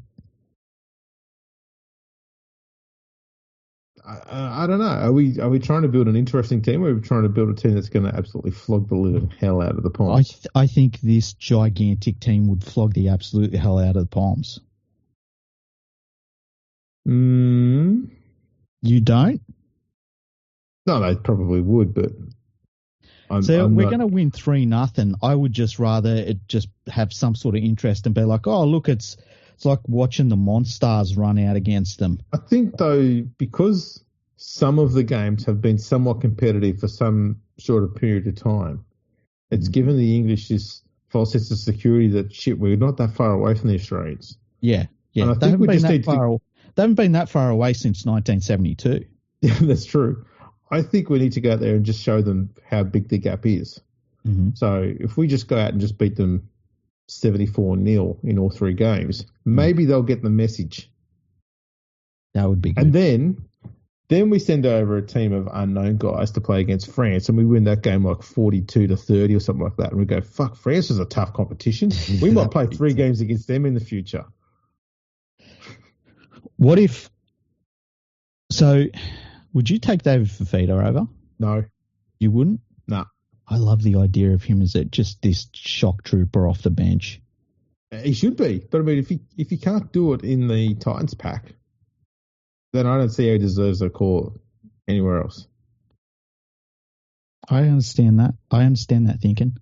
I just want a team that is basically this giant, ridiculous, athletic team that just applies non-stop pressure for 80 minutes and just wears them down, hey? I like that idea. I get what you mean, but I don't even know if David Fafita is capable of doing that. Well, he only has to do it for like 15 minutes a game off the bench. It's not like any of these players can't play. Like even at a push, Tino and Payne Haas could play 80 minutes if you asked them. Like, it's not like our bench is there because we need to really properly rest guys. So I mean, does that mean that we're only playing a bunch of Poms? This is true. Does this mean you're leaving Jake Trbojevic out of the side? You know what? I don't think Jake Trbojevic is playing well for the Manly Sea Eagles. It's interesting because I saw someone early this week saying that he was one of the best 3 middle forwards in the game at the moment. Well, whoever said that's an absolute fuckwit. Was that a Johns? I don't know. Sounds like a Johns quote. How about Ruben Cotter? No. He's all right. You could put him in instead of Fafita, I guess. But I just think Fafita on his day is like when he's on, no one stops him. It's just that his day is like 2 or 3 times a year, unfortunately. 5 years ago. I'm guessing. I'm just hoping that it happens in the Test match and not for the Titans. Basically what I'm saying is, Don't if you forget everything he does on a rugby league field. But I'm going to say it right now. Okay, I think he's produced a man of the match performance in the last 5 years as frequently as Aaron Woods has. You're probably true. And that's where he is. He's just a younger, fitter Dave Taylor. All that potential. Man, that team that I could probably find the article if I looked hard enough on my website, but it was so long ago. There were all of these like really weird athletes. There was what was that young dude's name that played for the Bulldogs? He ended up going to the West Tigers, Jamal Idris. Just like this gigantic athlete. He went to the talent vortex at the time of the West Tigers, where talented players went, and then all their talent went. Yeah. He got left with this husk of human beings were left behind. Unfortunately, but it was basically I talked about how like if these dudes turned out to be really good, because they obviously as young players were these ridiculous athletes that did have all of this potential. And there was so many of them just didn't pan out, unfortunately. And yeah, but I'd written about them when they were all like just breaking into first grade and showing glimpses of things. And I was like, man, if these dudes in 5 or 6 years' time, this could be a crazy Australian team. Well, it didn't turn out that way. Not that it mattered, because we win everything anyway because we're Australians. We can't help it. You know what would be good is to go through. We don't have that many players that would fit this criteria anyway, but have the most hot-headed team that would go over there. Yeah, nutcases. Yeah, we just need a team of psychos. Well, like that's the thing about Liam Martin in that. Yeah, he's wired very loosely. He's perfect. Yeah, but he doesn't. It's not like he runs around causing you problems. No, but he just know that he gets for 5 minutes he will. Yeah, like he will get the ball, and if you're in front of him, he wants to destroy you physically. Yeah. Yeah. That's the sort of thing we need. We need a team of those sort of humans. If you had to pick between Liam Martin. I want a team of psychos. Okay, let's make a team of psychos. All right? Do we have that many psychos around today, though? Mate, I lived in Tregear. There's plenty of psychos walking around. So, fullback, I'm thinking Jai Gray, because someone that small would have to be a psycho to play in the NRL. That's a fair call.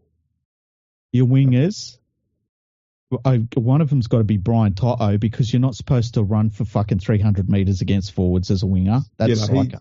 He's off his nut. Who's your other winger as a psycho, though? Kind of need someone who's... We really do need a loose unit. I don't know. If only Michael Hancock was still playing. Oh yeah, he's a first pick every time. Yeah, he's a famer. Would Marju be considered a loose unit? You know what? That's a pretty good one. There's him and there's that winger for... What about... Christian someone. What's his name? Tuipulotu. Maybe him? I don't know. I like Marju better, actually. Let's go with him then. Marju's the sort of guy that, like, you see someone smash into the forwards and you're like, who the fuck was that? And it was Marju. Okay, so our centres, our nutcase centres. Yeah, we need, man. Zach Gagai, because he thinks he can play in the centres. I was going to say Dane Gagai. Yeah, Dane Gagai's a good one. He's pretty nuts. Yeah, who'd you say? Zach Lomax. Zach Lomax, because he thinks he's a centre. He's a different type of crazy. Okay. I think Latrell Mitchell's got a bit of wild man about him. I don't mind putting him in this side. Actually, yeah, Latrell Mitchell's a very good pick. It is a crate, yeah, because he won't just get the shits out of you. He'll then go and physically violate the hell out of you by just running holes through you. Yeah, true. Okay, in a halves, who are we going halfback? Well, Luke Brooks has had a bit of a cranky streak about him at times. The only other one is going to be... Who's going to be scared of Luke Brooks, though? Well, they'd have to be scared of him. I mean, the Poms would be. I mean, you can say this about all halves, though. Look, I don't think anyone has been scared of Luke Brooks since he turned up at fucking barbecues galore with a return slip and a $20 barbecue. All right, looking for a fight. Munster? Munster is a little bit that way, isn't he? I think he would be. Yeah. How about your halfback? Warrior. Oh well, I mean, come on, it's got to be that clown at the Knights. Jackson Hastings. Yeah. Yeah. I mean, who else is there? They're pretty chill humans. Shit, walking around talking shit to people. He's a fucking reserve grade. Okay, so who's our props? There's got to be some nutcases here, surely. Campbell Gillard, maybe in his day. I always thought he was soft. I would have said Clemmer once upon a time, but he chilled out. Yeah, he just got old. Yeah, it happens. It happens. Leota, who's an? I mean, we're not even picking Aussies anymore. We're just picking anyone. Yeah, that's true. You know what? Leota is kind of a little bit like Liam Martin in that he's not going to cause you problems. But there's just moments in a game where he gets the ball and it's like, oh, okay, someone's going to die. Like, we're going to witness a murder. Yes. Yeah, I don't know this. Maybe Jack Williams. Oh, that's a great one. That's a fucking great one. That's a great one, yeah. Because he's got that mix of just that hint of psycho with an inability to carry the ball, which is also great as well, because that gives him a reason to get pissed off when no one's done anything to him.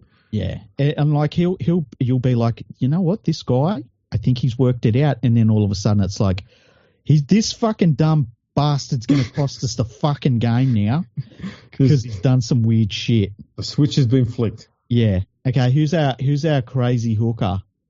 Would it be Tom Starling? Hasn't he had a bit of a run-in with the cops? You know what? He won a court case against them, I'm pretty sure. So I think they ran into him. A crazy hooker.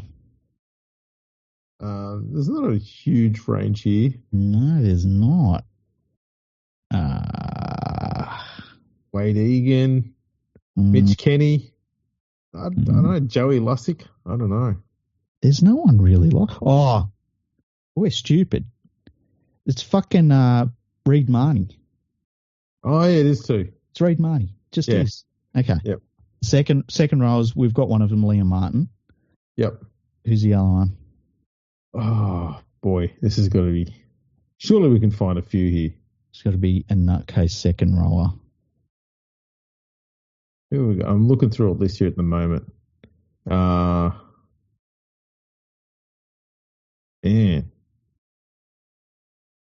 Nanai? No, he's a bit chill, isn't he? Yeah, he's pretty chill. Man, I'm getting to near the end of the list already. You know, Ruben Cotter? Ruben Cotter's a very good one. The other one I was going to suggest was Jamin Salmon.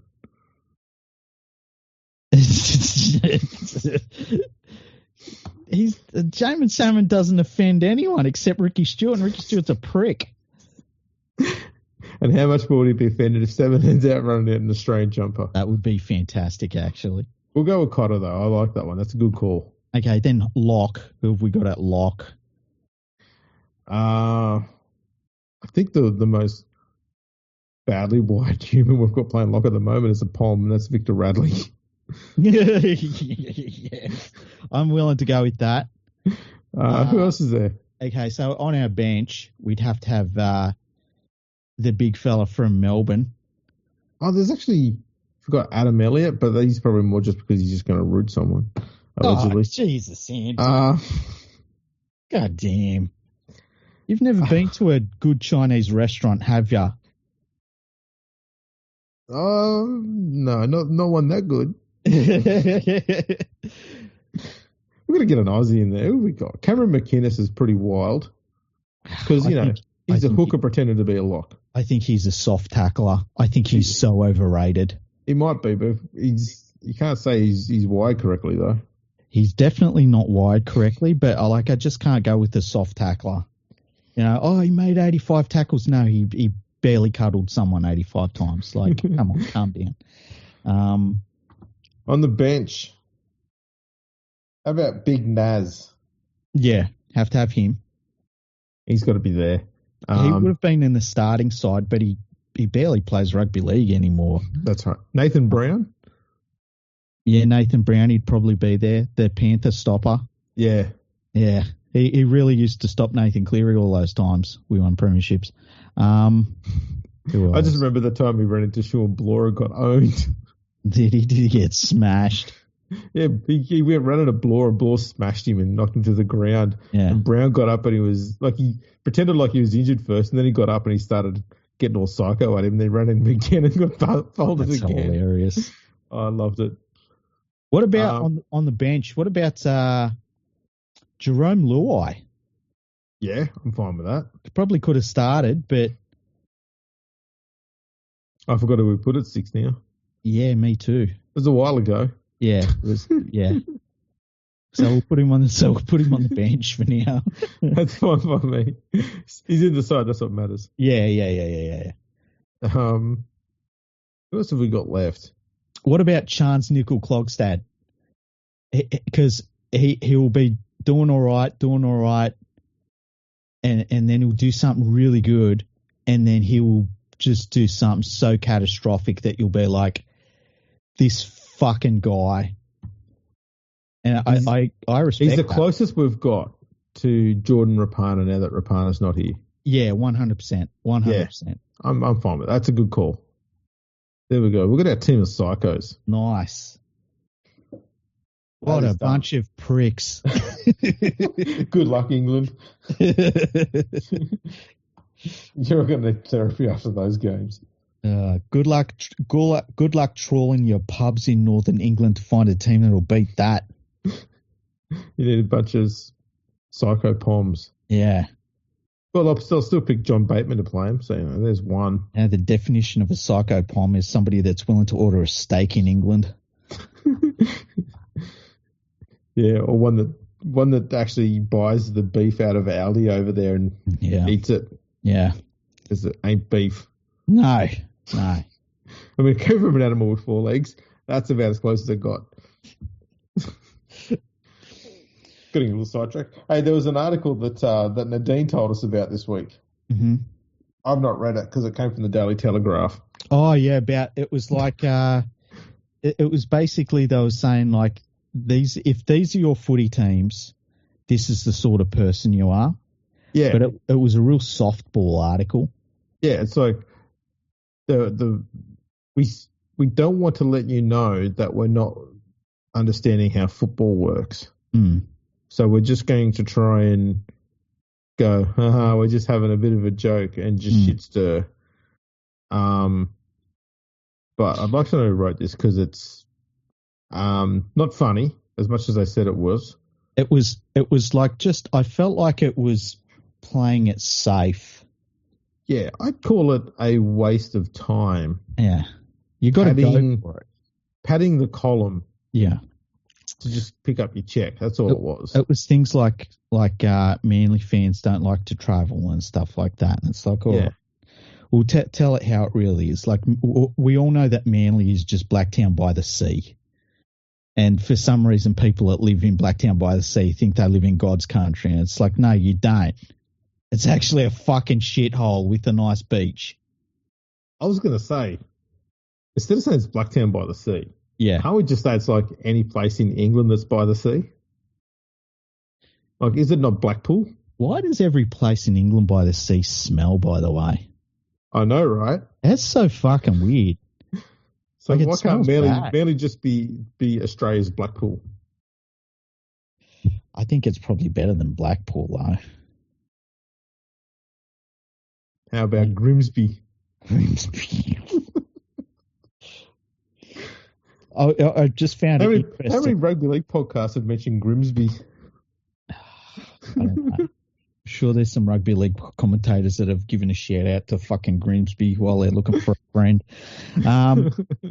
But Yeah, just some of the things that they were saying in this article. I just felt like it was a softball article and it could have gone harder. You know? Oh yeah, it's gentle, which if you're doing comedy, you can't be. The one they had here for the Tigers, I'm just reading it now, it's not even a joke. What does it say for the Tigers? The most loyal fans in the competition. How you guys are still around is baffling. You have been hurt and burnt so many times, but always show up to support your team. You even sold out Campbelltown when you were competing for the Wooden Spoon last year. If your friend, partner, loved one is a Tiger supporter, you better keep them around. See, that's not right. It's like, no, it's completely wrong. I know a lot of West Tigers fans. Some I know, some I've just been in their presence, and I'd say half of them are absolutely fucking stupid.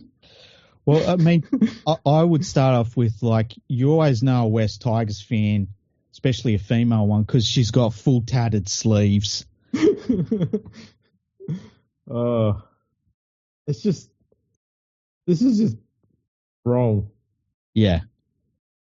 There's nothing funny in here. It's just stupid. Like the Gold Coast one's got words in it. It just says to say loser. Move on. You love cocaine, and so you don't care about how the Titans are going right now. All that matters is that you're getting paid pretty well at the strip club, and it's spinning off into a pretty decent OnlyFans account. Like that's the Gold Coast Titans experience. That is entirely it. They're just not making an effort. North Queensland Cowboys, you live in Townsville, which is the worst place to live in North Queensland. So your choices are pretty bad, but not as bad as your team's choices over the last 5 years. Like, just go down that road. You are a Newcastle fan living in Newcastle. Congratulations, you're Australia's hillbillies. What would you have for Canberra? You are a Canberra fan. The depression is crushing. But at least you handle things better than Ricky Stewart. Oh, so this could have been so easily done. Yeah, we could have asked Grok to do better than this. Well, he could have. I mean, Grok's been a bit of a ghostwriter the last few episodes. Yeah. Now I've got to ask: have we had any Mad Monday, whatever it was? I actually didn't get a chance to check this week. Okay. So I'm glad you fucking brought it up. That's about as good as it's going to get for me. I'll look it up and see what's in here. See if there's anything here. If there's no comments. Okay, that's all right. We can make sure that they're there for next week then. Yeah. So people need to get on our Instagram account and leave their Mad Monday, their Monday meltdown. Sorry. That's the one. I'm so good at understanding what it is, I even completely got it wrong. Excellent. You really have a problem with it, don't you? It's not another social media platform I don't. You fucked it up. Eventually, someone's going to say, their Monday meltdown is going to be the fact that I keep fucking up the reading of it. I hope someone does that. I might do that next week. Shit properly. That might be my fucking Monday meltdown. It's like, read this out properly, you bastard. There's a comment here on a post that we had here on Instagram when we put our last episode up. Yeah. And the guy using the name The Glorious LeagueFreak. Yeah. I've seen him on Twitter. He just basically puts up pictures of dolls and stuff. Nice. He says, I like these guys, especially the sweary one. The sweary one. I forgot I wrote that. Oh, that's some good work. But, obviously we love our Instagram page. Thanks, Nadine, for doing all of the work on it. Yeah, Nadine does all of the Instagram stuff. It's wonderful. She's so lovely like that. Yeah, you guys should actually subscribe to the hell out of that because she deserves all that credit. So she should get all the follows there.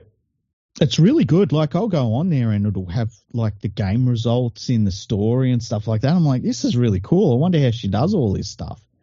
And then I'll post a picture of a doll. My one. So yeah, I've got an Instagram account. I think I don't post pictures on there more than just once every 6 months. Anyway, what else has been going on? Have we covered everything? I There was a race in Japan on the weekend. We've got to cover the Formula One. Yeah, it was boring. It was so boring. It was boring as batshit. So damn boring. Oh, there was nothing to report. It was interesting that I think the most important thing was watching Jack Doohan trying to take the first corner with the DRS wide open. Yeah, that was a rough hit he took. That goes beyond having balls. That was so fucking crazy. That puts him in the front row in our crazy team. Yeah, he actually towards the end of the race, he had about fucking 8 cars behind him that he was dragging around. He beat them all to the line. But yeah, that was a really boring race. I thought McLaren probably stuffed it up a little bit with their pit strategy. And also protecting Lando. Yeah. Because it's too early in the year to be protecting one driver over the other to see who's going to get the championship. I think Piastri was showing he had the pace, and then he ended up having to pull back because he realised they weren't going to let him past. Yeah, but look, that's what Piastri has to do. He has to take the third places while they're there and not leave empty races, you know. So I wasn't too upset with him getting that third place because at some point during the season, I think he is faster than Lando in race pace. But he can't get to a point where he's faster than Lando, but Lando's got 50 points on him because he keeps finishing races and Piastri doesn't. So I was happy to see him get that third place. But it was just, a real boring race, unfortunately. Jacques Villeneuve was doing the commentary, which I thought was funny because he seemed like a real prick, but it was like, in a way I kind of liked, and he felt like he was always really close to saying something that they'd have to apologize for, which I thought was really cool. And so, that was interesting hearing him in the commentary. I don't know how often he'll be back again, but I found him to be a bit miserable. Yeah, definitely. The other thing I found too is it sounded like he was sitting about 3 kilometers away from his microphone most of the time. So I was like, why is he so quiet? He was a little quiet. I tell you what, he did there was one point, it might have been in qualifying, where they basically just had him talk through the entire lap. And it was so fascinating hearing him talking about just being able to pick up on problems with the car, where there was maybe a loss of traction or something. And I can't remember who it was talking about. I think it was the Mercedes driver, not Antonelli. It was the other dude, the other boring guy. Oh, George Russell. And he was saying... Just on George Russell, just a bit of a side step. There's a guy who does train spotting videos who looks remarkably like him. You know who I think he looks like is the bad guy from Shrek. Oh, the prince? Yeah. I think he looks exactly like him.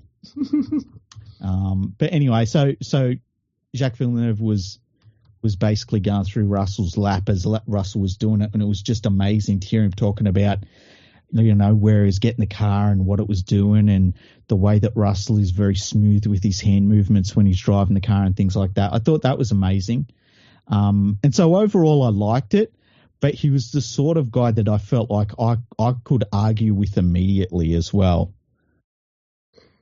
Yeah, I don't know. I listened to Villeneuve talk, and I think if anyone was ever going to be an apologist for David Coulthard, it would be him. Really? You think so? I think he would be the opposite. He was the one that called out Ricciardo when everyone was saying about Daniel Ricciardo, and basically Jacques Villeneuve was like, what's he ever won? You know how all the commentators are like, oh, Daniel Ricciardo is so wonderful. And Jacques Villeneuve was like, what's he ever won? What are you talking about? He just dismissed him completely. And I was like, that's some gangster shit. You can do that when you're a world champion. That's true. And the thing is, though, I mean, there's a lot of drivers you could actually say that about. Not many have been on to be world champions. Yeah, that's true. So for me, I just went, you could probably be a little bit more insightful. Like, you've made a valid point, but, Who's the worst Formula One world champion you've ever seen? If of all the world champions you've seen in your lifetime, who's the one where you're like, he is... Nah. Rosberg. That's a pretty good one. I would have said Button. Yeah, that's not far off either. Yeah. I think at least with Rosberg, he did go head-to-head with Hamilton. Yeah, but they were in, like, their cars were so far better than everybody else's. Like, at some stage, you're basically a 50% chance of winning every race. True. At that point. How far crazy those cars were. Very true. At least Hamilton won in, he won in the McLaren when it was a much closer contest. Yep. Rosberg was mid until the car got remarkably better than everybody else, and then he's all of a sudden became strong. And you think, I mean, could you have put Pastor Maldonado in that car and got similar results? Probably. Maybe, yeah. If you had to, okay, you're a Formula One team, and you've got to pick one of the lead drivers, and it's between Rosberg and Button, who would you pick? Probably Button. Why? Is it because he looks after his tyres? It is largely because of that. And I think from a team, he's more inclined to play the team game, whereas Rosberg won't. Rosberg had a bit of selfishness about him, which you need if you're going to win the Drivers' Championship. But if you're going from a team's perspective, you want the team player. That's one of the things you want to be known as in the fastest racing categories in the world, is that you looked after your tyres, hey? That's exactly right. You don't get anywhere in Formula One being regarded as a great team player. Senna could everyone talks about Michael Schumacher. Not so many people talk about Rubens Barrichello. But it's like, Senna could make a car sing, and Mansell was just a line. He was always competitive, and Schumacher was just so ruthless, and Jenson Button looked after his tyres.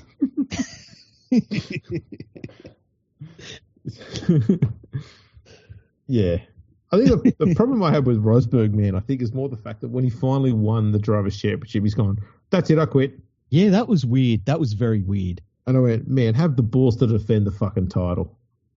Yeah, I found that very strange. And he seemed really, he seems really happy. Yeah. Which I don't like. Not at all. What type of fucking Formula One driver's happy? He goes around doing happy conversations with them all. He doesn't ask anyone any hard questions. He's got really nice commentary, and he seems to get along with people. Yeah, he's not wide right and stuff. That's fucking weird to me. I think every driver needs to be as fiercely bitter as Jos Verstappen is. 100%. He is so aggressively bitter, and I think half of it is because his son is so much better than him. But it's good seeing how aggressively bitter he is. It's fantastic. That's what we need more of on the paddock.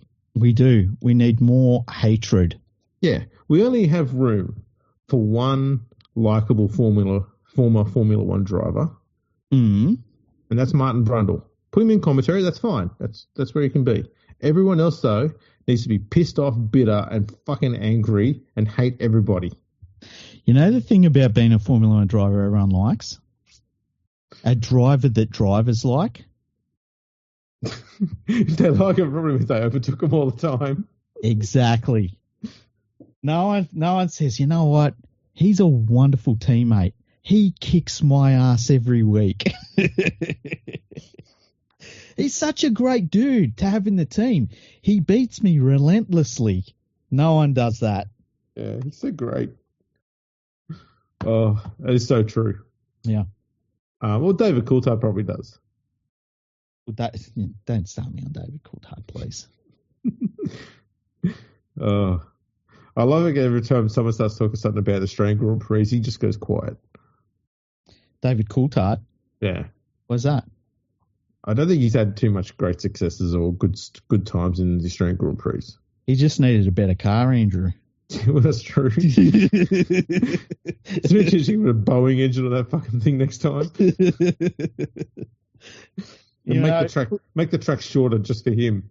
To be fair, if you put David Coulthard in a race-winning car, a championship-winning car, he will come second or third. It's not fair. It's It just never, not fair. It never is. Just ask Mark Webber. We should wrap this up. Multi-21. Yeah, multi-20. Yeah, imagine that fucking idiots that are walking at multi-21. It's like, dickhead, I'm a 3-time world championship. Shove it up your ass. Oh dear, oh dear. Yeah, we should wrap it up. Excellent. That's a good point. Yeah. All right. Thanks for tuning in, everyone. Make sure you check us out on all the socials. We're on LinkedIn, Facebook, YouTube, Instagram, apparently. So check us out on all of those, and we'll catch us all next time.